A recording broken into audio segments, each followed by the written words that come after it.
बच्चों, कैसे हो सभी की सभी। उम्मीद करता हूँ सब घर पे बढ़िया होंगे। तो आज मैं फिर से आ गया हूँ आपके सामने एक नए क्वेश्चन के साथ। अब इस क्वेश्चन में आपको दिख रहा है एक बड़ा सा राइट एंगल ट्रायंगल है, उसके अंदर एक छोटा सा गोला है जिसका रेडियस 4 है और इस राइट एंगल ट्रायंगल का बेस कितना है 40। तो पता क्या करना है, सुनो तो ध्यान से। AB की लेंथ आपको पता करनी है, मतलब इस राइट एंगल ट्रायंगल की हाइट कितनी होगी वो आपको पता करनी है। तो अब क्या करें, कुछ नहीं करना है, बस एक कॉन्सेप्ट इसके लिए आना चाहिए आपको, वो समझाता हूँ आपको क्या है। मान लीजिए कोई सर्कल है, मानना क्या है तो सर्कल ही है, इसके बाहर आपने कोई बिंदु रखा है, मतलब कोई पॉइंट रखा है, मान लेते हैं पॉइंट ए है, कोई भी पॉइंट रख सकते हो। अब इस ए पॉइंट से अगर मैं कोई दो रेखा खींचता हूं, रेखा मतलब लाइन होता है भाई।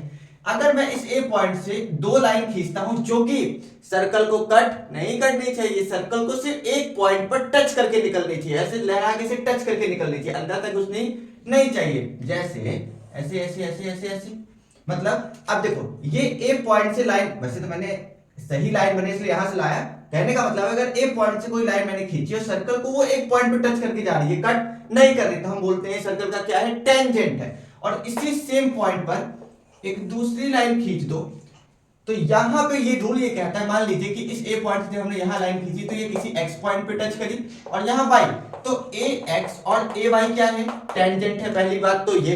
दूसरी बात, अगर किसी फिक्स्ड पॉइंट से सर्कल पे दो टेंजेंट खींचे जाते हैं तो उन दोनों की जो लेंथ होगी, ए एक्स और ए वाई की जो वैल्यू होगी वो आपस में इक्वल होगी। इतनी बात समझ आ रही है। बस इस कॉन्सेप्ट का ध्यान रखना है कि अगर कोई सर्कल है उसके बाहर कोई पॉइंट है, उस सेम पॉइंट से सर्कल पे दो टेंजेंट खींचते हैं तो उन दोनों की लेंथ आपस में इक्वल होती है। इस बात का ध्यान रखना है इसमें।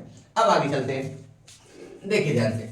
अब करेंगे क्या, यहां पर आपको दिख रहा है अगर ये पूरा सर्कल का भैया रेडियस है तो 4 है, अगर मैं इधर ज्वाइन कर दूं तो भैया ये भी तो 4 है। अगर ये 4 है, ये 4 है, ये 90 बनेगा, ये भी 90 डिग्री। आपको दिख रहा है ये पूरा ये जो चार साइड का शेप है वो स्क्वायर है।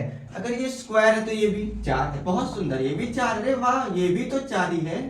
तो बस क्या दिक्कत है, मतलब हमें अब मान लेते हैं ये वाली जो लाइन है यहाँ कहीं पे कहीं पे कहीं पे एक्स पॉइंट पे टच कर रही है, यहाँ पर ये लाइन वाई पे टच कर रही है, इसको हटा देते हैं, और ये वाली जो पॉइंट है ये जेड पे टच कर रही है। तो मतलब भैया बी से लेके एक्स तक की लंबाई कितनी हो गई, 4 हो गई। अब अभी हमने सीखा कि अगर कोई सर्कल है, सर्कल के बाहर कोई बिंदु है, उस बिंदु से दो रेखा खींचो जो सर्कल को सिर्फ टच करके निकल जाए, तो कौन सी है, ax और ay, तो उनकी लेंथ इक्वल होगी। तो मान लेते हैं ay कुछ है, कितना मान ले, a मान लेते हैं, a से बड़ा प्यारा।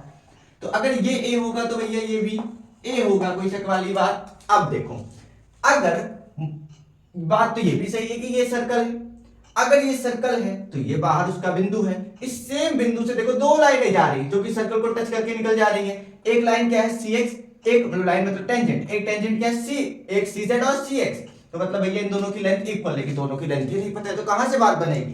क्या करेंगे, आप देखो अगर ये पूरा BC बेटा 40 है, हमने BX कितना बता दिया 4 है, तो CX कितना होगा, फिर से ध्यान से देखना। अगर ये पूरी साइड कितनी है 40, उसमें से इतना पार्ट कितना है 4, तो 40 में से 4 को माइनस कर देंगे तो ये वाला पार्ट निकल आएगा। मतलब यहां से लेकर यहां तक C से लेकर X तक की लंबाई कितनी है 36। बस अगर ये 36 है तो ये भी 36। बात समझ आ रही है। अब कुछ नहीं करना है, लेकिन अभी तो सब कुछ करना ही है। अब देखो ट्रायंगल ABC है, इसमें आप लगाओ हाँ भाई पाइथागोरस थ्योरम, क्योंकि राइट एंगल ट्रायंगल है ना। तो बस इन ट्रायंगल ABC पाइथागोरस होती क्या है, हाइपोटेन्यूज का square is equals to perpendicular base का स्क्वायर। तो मतलब हाइपोटेन्यूज क्या है, हमारे जो डायरेक्ट करते हैं, हाइपोटेन्यूज क्या है AC, क्योंकि 90 डिग्री देखो कहां बनेगा, यहां 90 डिग्री के सामने वाली साइड हाइपोटेन्यूज होती है, तो AC का स्क्वायर। परपेंडिकुलर क्या है AB, तो AB का स्क्वायर। बेस क्या है BC प्लस BC का स्क्वायर, कोई शक वाली बात नहीं है। अब देखो AC भैया क्या है, AC दो पार्ट से मिलकर बना है, कौन कौन सा, A प्लस 36, तो AC क्या हो जाएगा A प्लस 36 का होल स्क्वायर। AB क्या होगा, AB भैया A प्लस 4 का होल स्क्वायर, और BC क्या होगा, वो तो गिवन था ना 40 का स्क्वायर। अब देखो a प्लस बी का होल स्क्वायर समझ आ रहा है, क्या होता है a square plus B square plus, बहुत सुंदर 2ab।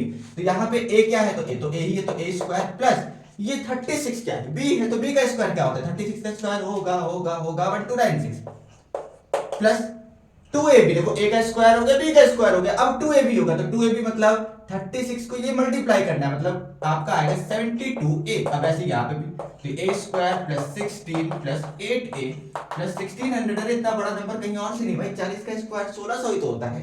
अब आपके देखिए यहाँ पे भी a स्क्वायर पॉजिटिव, यहाँ पे भी a square positive, same coefficient मतलब 1 के साथ है, तो दोनों आपस में कट जाएंगे, बचा क्या यहाँ पे देखो 1296 प्लस 72 है, इधर क्या बचा 16 को इसमें जोड़ देंगे क्योंकि प्लस हो सकता है ना, नंबर ही तो है।